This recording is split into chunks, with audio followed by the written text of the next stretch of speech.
Selanjutnya, nah ini yang saya khususkan lagi tantangan kita dalam hal kreativitas dan inovasi. Kalau tadi secara umum, ini khusus masuk di kreativitas dan inovasi. Kreativitas ini penting dan inovasi penting. Ini salah satu ciri khas seorang wirausahawan, ya, dia harus kreatif dan inovatif. Kalau tidak memiliki ini, ya biasa saja, belum termasuk kreatif dan inovatif. Nah, bisa jadi jenengan bukan orang kaya, bisa jadi sudah melakukan itu sebenarnya, tapi dalam hal-hal yang kecil. Nah, bisa jadi begitu. Nah, ini ciri-cirinya bagaimana? Pertama adalah mampu membaca peluang dalam suatu masalah. Tadi ya, setiap ada masalah ada berkah, dia mampu mencarikan solusi. Nah, itulah dia salah satu orang yang kreatif, mencarikan solusi. Setelah itu dia mengeksekusinya. Nah, itu dia berinovasi. Terus menemukan solusi terhadap suatu masalah, membaca peluang. Ini misalkan COVID, semua serba daring, ada peluang di sana, internet, habis itu alat komunikasi, Zoom, Meet, dan seterusnya. Habis itu handphone. Sebenarnya kita tuh kalau kita bisnis handphone dengan harga yang medi, nanti bisa bersaing, itu laris karena semua orang butuh handphone dan membutuhkan laptop. Ya, dari sekarang sudah mulai ke depan, mau nggak mau orang harus berpikiran punya laptop. Jangan hari ini nggak punya laptop, harus berpikiran nanti harus punya laptop, karena medianya itu sudah, ya, ibaratnya begitu. Mampu menemukan ide-ide baru atau alternatif dengan cara unik yang berbeda. Jadi ide-ide baru, ya, ide-ide baru itu bukan kok idenya benar-benar baru, bukan, ya, tapi idenya baru, pengembangan dari ide-ide yang lama. Ya, contohnya kalau paling mudah, ya, seandainya sepatu ternyata bisa dibuat roda, makanya jadikan sepatu roda. Itu kan idenya sepatu aja awalnya, tapi dikembangkan menjadi sepatu roda. Terus penyimpanan es dulu itu ruangan khusus besar-besar, kamar es itu dijual di pasar, itu orang belinya banyak-banyak besar-besar, balokan-balokan es. Sekarang enggak, dia punya kreatif, sama-sama membuat es tapi menggunakan lemari es atau kulkas. Makanya di mana-mana sekarang orang tidak membeli es batu, sedikit banget, hanya di pasar dan warung-warung. Tapi rumah-rumahan sudah nggak beli es lagi karena dia sudah punya kulkas. Nah, itu artinya orang yang membuat mesin pembuat es seperti kulkas itu orang kreatif, ya. Dia daripada sama-sama membuat es tapi dengan cara yang berbeda dan bisa dimanfaatkan oleh keluarga-keluarga dan rumah tangga. Nah, itu caranya unik juga. Nah, itu terus mampu memahami sesuatu yang tidak terduga. Memang orang kaget, loh kok bisa begini. Nah, itu, ya, kreatif. Ini saya mencoba sedikit aja, ya. Saya kemarin membuat akuarium yang saya gabungkan dengan meja, saya taruh di ruangan tamu. Nah, itu satu saya buat, saya yakin di Pati kayaknya waktu saya buat itu kayaknya belum saya temukan. Nggak tahu, ya, kalau mungkin sekarang sudah banyak. Nah, ketika saya taruh hari pertama langsung banyak sekali anak-anak yang datang lihat pakai lampu. Nah, itu baru habis itu langsung ada teman-teman datang dari dosen, lihat pengen pesen, langsung saya buat 3. Artinya saya buat 1 terus ada 3, seperti saya buat akuarium. Nah, itu sebenarnya satu contoh kecil, ya, ada di sekitar kita. Itu sebenarnya orang itu tertarik, ya, dan bisa kita kembangkan kreativitas kita. Itu sepele-sepele. Kalau saya tekuni, ya bisa saya nanti terkenalnya menjadi Pak Isrof YD akuarium nanti, ya, kalau saya tekuni lagi. Tapi sudah itu hanya untuk ngetes, ternyata hal-hal yang tidak sengaja itu menjadi sebuah kreativitas dan inovasi. Terus mampu mengungkap sesuatu yang sebelumnya disembunyikan, sesuatu yang nggak terduga tadi, ya, intinya. Nah, itulah ciri-ciri kreativitas kita, ide yang cemerlang yang harus kita punya, ya. Apalagi sekarang serba tidak menentu, ya, perubahan yang luar biasa ini gara-gara corona, itu kita harus kreatif, ya, inovatif, harus kita latih itu. Nah, inovasi ini adalah implementasi dari kreativitas kita. Kalau kita punya ide, terus kita implementasikan, kita lakukan, kita realisasikan, itulah yang namanya inovasi. Jadi ide ini akan mengambang dan hanya ide yang kreatif, tapi tidak akan implementatif, tidak akan terrealisasi tanpa tindakan kita. Nah, tindakan kita menerapkan ide-ide tersebut, itulah yang namanya inovasi. Jadi kreativitas itu sedikit di bawahnya inovasi, ya. Inovasi itu bisa muncul dari kreativitas pemikiran kita. Jadi ide-ide itu butuh, makanya kreativitas itu bebas, dia mengimajinasi yang luar biasa dan dan tidak membutuhkan modal. Ini modalnya pikiran aja. Tapi kalau inovasi sudah membutuhkan modalnya bisa uang, bisa tenaga, sudah mengeksekusi, dia langkah eksekusi daripada ini. Jadi tidak hanya mengeksekusi inovasi itu, tapi merealisasikan ide-ide yang cemerlang itu. Ya, kalau nggak direalisasikan, ya namanya ide-ide yang mengambang, ya, nanti menjadi konseptor aja, tapi dia tidak menjadi eksekutor. Nah, itu kalau bisa dalam dunia wirausaha itu kita harus dua-duanya mampu, ya, menjadi konseptor, ide-idenya ya, planner, kita melakukan planning, perencanaan. Makanya kemarin saya minta mahasiswa melakukan perencanaan dari awal apa itu bla bla bla bla, tergantung model bisnisnya.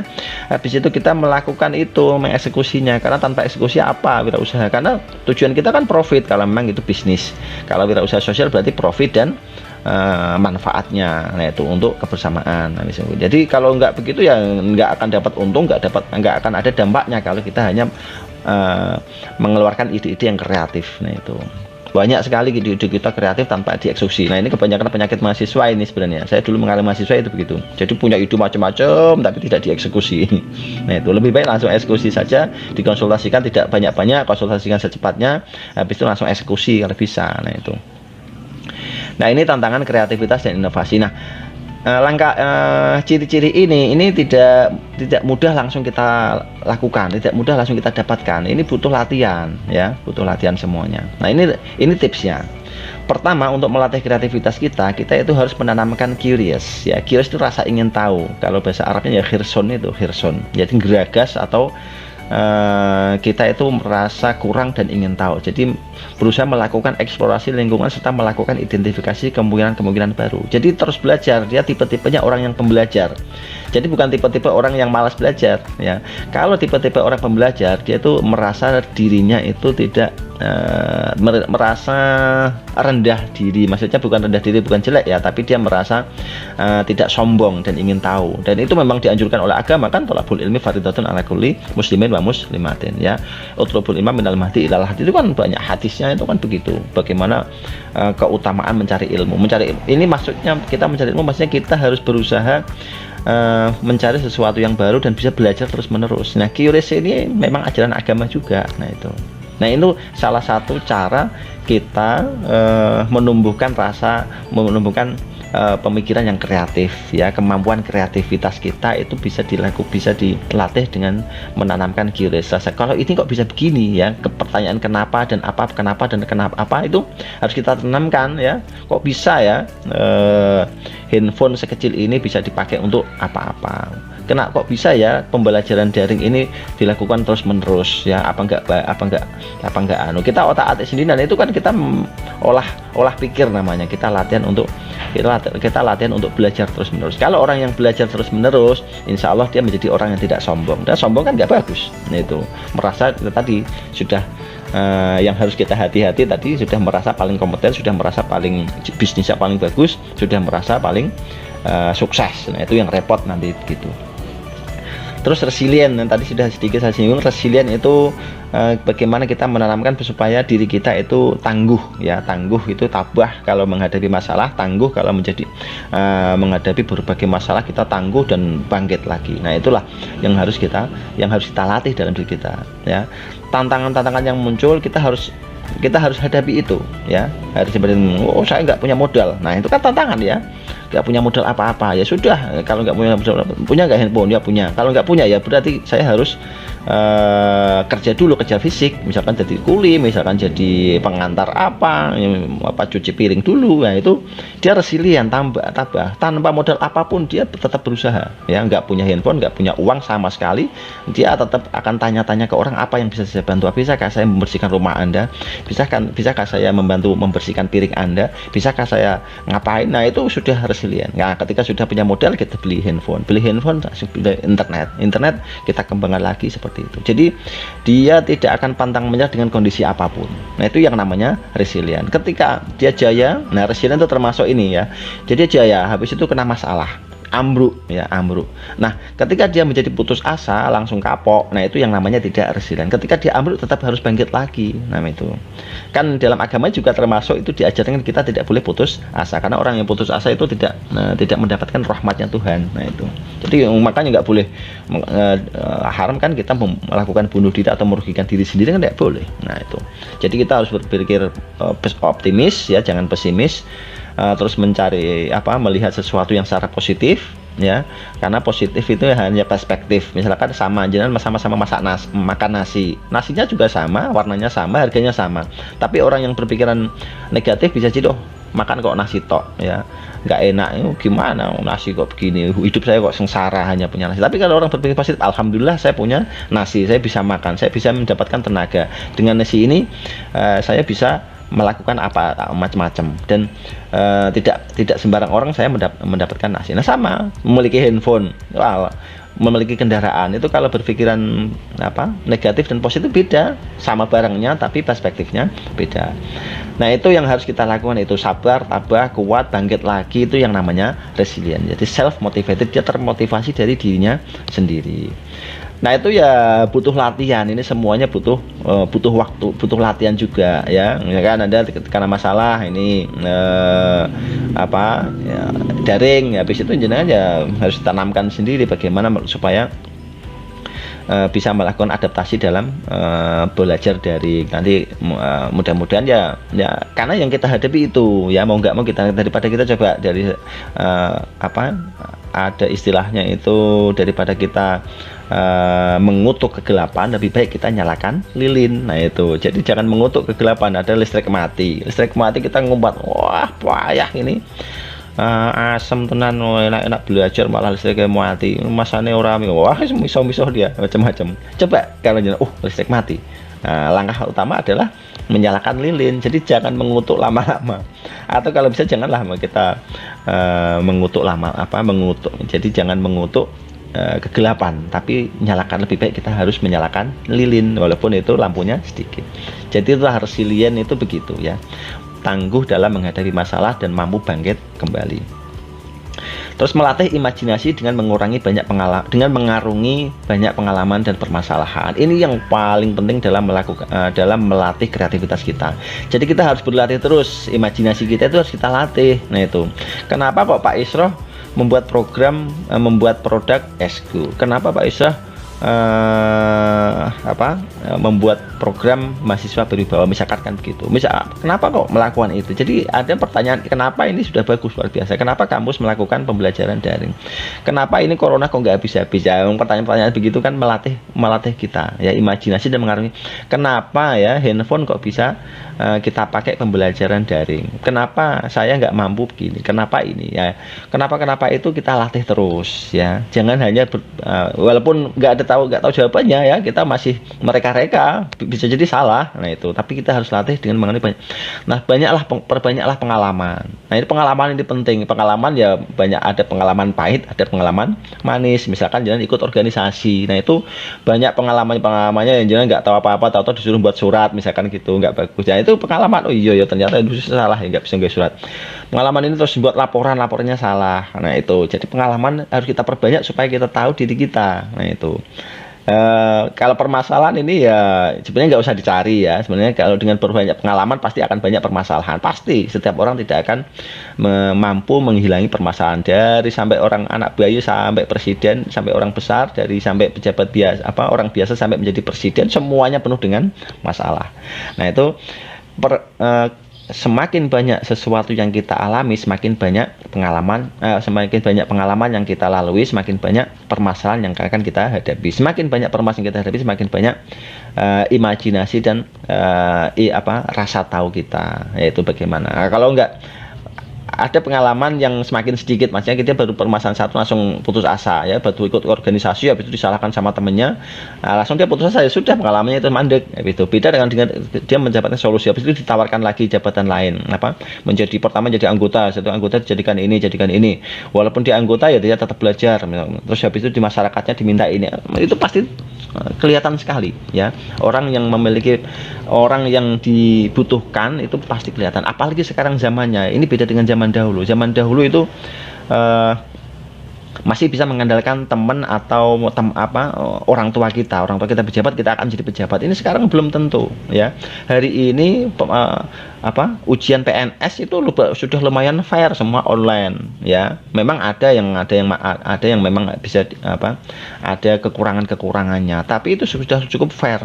Sekarang itu pertanyaan orang bukan Anda jurusan apa, apakah Anda jurusan perbankan syariah, apakah jurusan perbankan jurusan PPA, PGMI dan seterusnya. Itu pertanyaan penting, tapi ada yang lebih penting. Jadi pertama yang paling penting sekarang adalah dunia wirausaha dan bisnis. Anda bisa apa?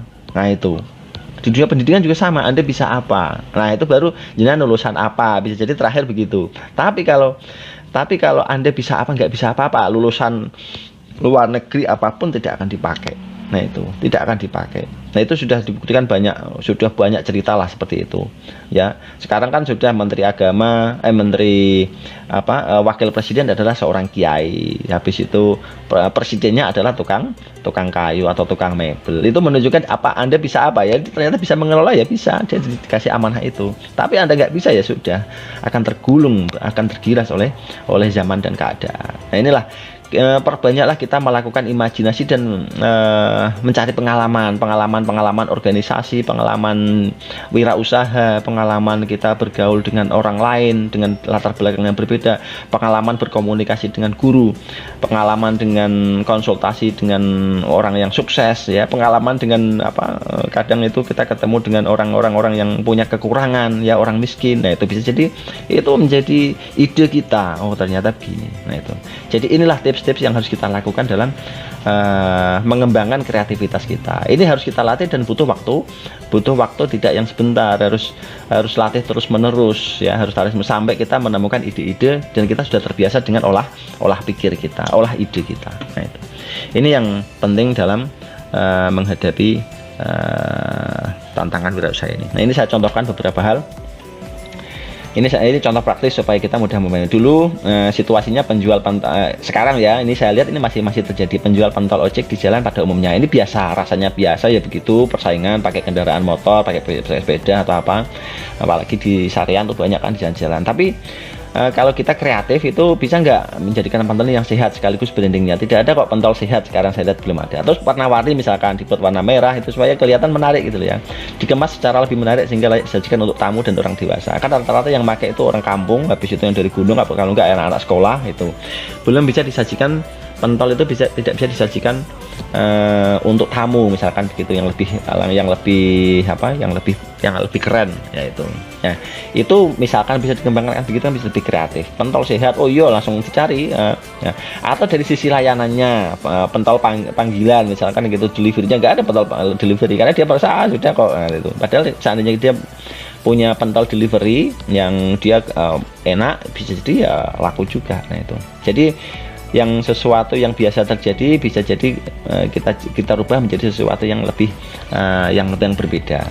Penjual es batu ini sudah tadi saya contohkan, es batu balak bisa kreatif dengan membuat freezer atau kulkas. Terus kerja dan belajar offline manual lambat, banyak error. Itu sekarang menjadi kerja online WFH, ya, work from home berbasis cloud, ya, berbasis internet, terus terintegrasi cepat, minim error, kapitalis webinar. Sekarang itu seminar itu orang yang punya sarana untuk webinar sekarang menjadi kaya karena di situ ada uang, di situ perputaran. Tapi orang yang biasanya menyewakan sound system, biasa menyewakan itu juga semakin berkurang drastis lumayan. Nah, itu karena apa?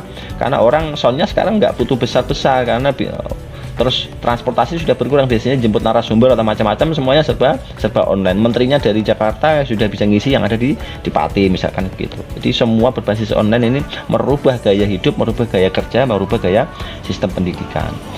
Terus tidak punya modal. Nah, kalau modal dibuat murah dengan hanya HP tadi sudah. Kalau dia sudah kreatif, dia akan mencari jalan keluarnya. Entah dia dengan bekerja secara fisik dulu, tapi terus dia gigih, habis itu dia sampai punya handphone dikembangkan lagi internet dikembangkan lagi menggunakan internet marketing dan seterusnya. Jadi tidak ada orang yang itu.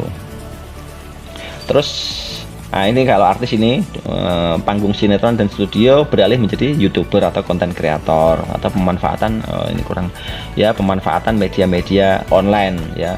Jadi artis-artis juga dia melihat itu bahwa kita harus kreatif karena panggung sinetron kadang tidak bisa diandalkan, apalagi sekarang sudah semakin minim, ya.